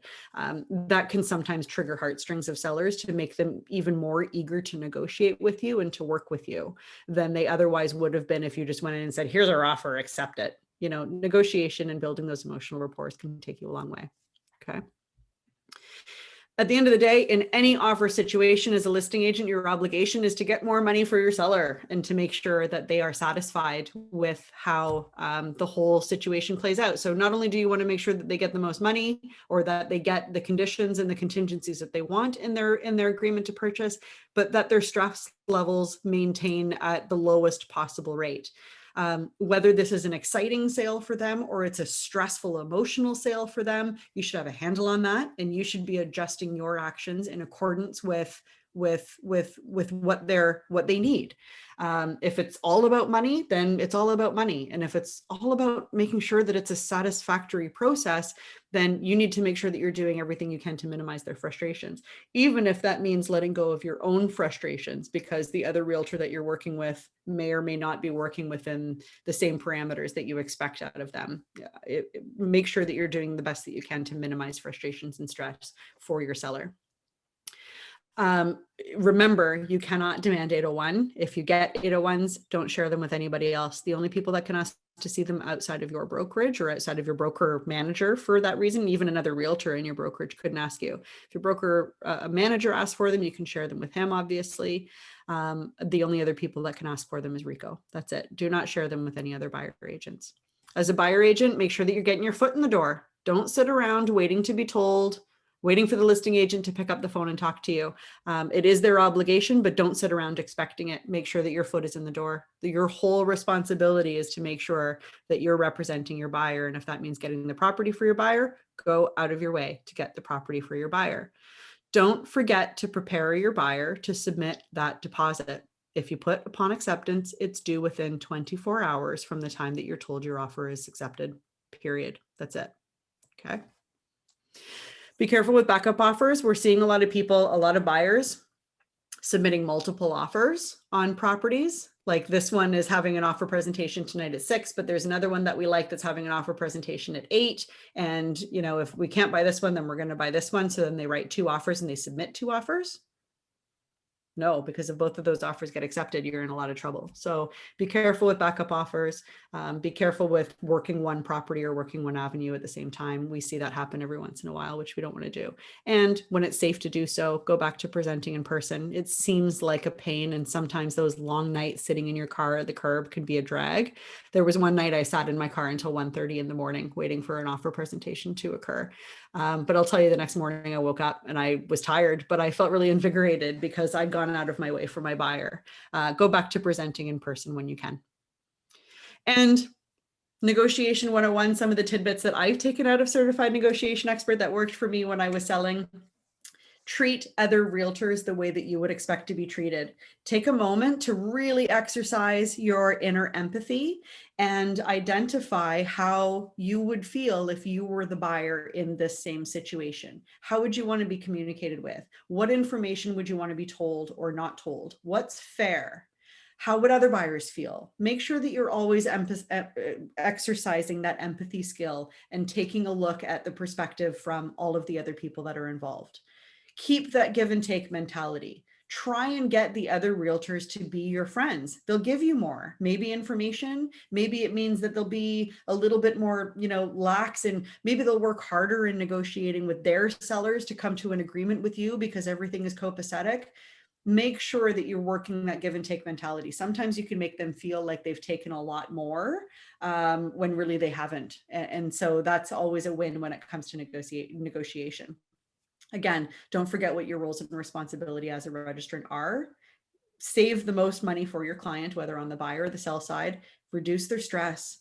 If you get frustrated at the activities of the other realtor and you go back to your client and say, man, the other realtor is just, your client's going to feel that stress and it's going to reflect badly on you and it's going to reflect badly on the entire industry. Eat that stress and then regurgitate it to your client in a way that makes it work for them. This realtor is really frustrating because he's doing X, Y, and Z, which I know is a bit of an ethics violation, but here's how we can work with it. Let's do this. You're turning that situation right around, and your client at the end of the day is going to be like, my realtor knows how to tackle any scenario and didn't let me feel any ounce of that stress that they felt throughout the entire situation.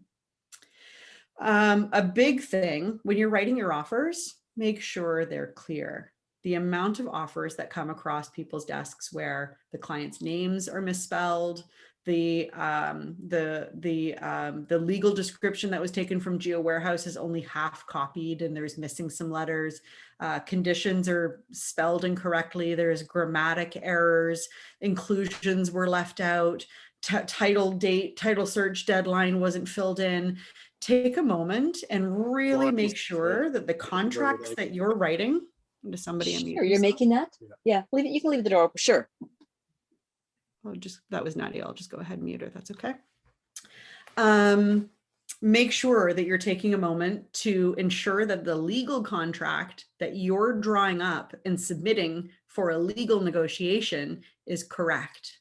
That's your job to ensure that everything that you put on a legal contract is 100% correct. And again, at the end of the day, make sure that, remember that nobody sees their business the way that you see yours. So while you may think that the perfect process to follow in terms of listing a property is X, Y, and Z, if you're a buyer agent and the listing agent hasn't done that, it's okay. The beauty of this industry is that there's 80,000 realtors in Ontario who are all doing it differently. You need to adapt into that in order to make it work for your client. Okay. So I know that wasn't, all of the details that you guys need to master multiple offers or to, make sure that you're winning every transaction that you happen to go into. But I hope that this is a starting point for you to be able to seek further knowledge by reading those forms, by going back to your managing brokers for assistance on these things. Please don't ask questions to Facebook. Don't go up to random strangers on the internet and ask them how best to run through a transaction. Some of the stuff that we see on Facebook is just tragic. This is what your managing broker is here for you. Take your questions to them. They're happy to talk these situations out with you and to make sure that you are holding your level of your business in the highest possible regard and always raising that bar on behalf of the industry as a whole, which we know struggles with where that bar is actually set.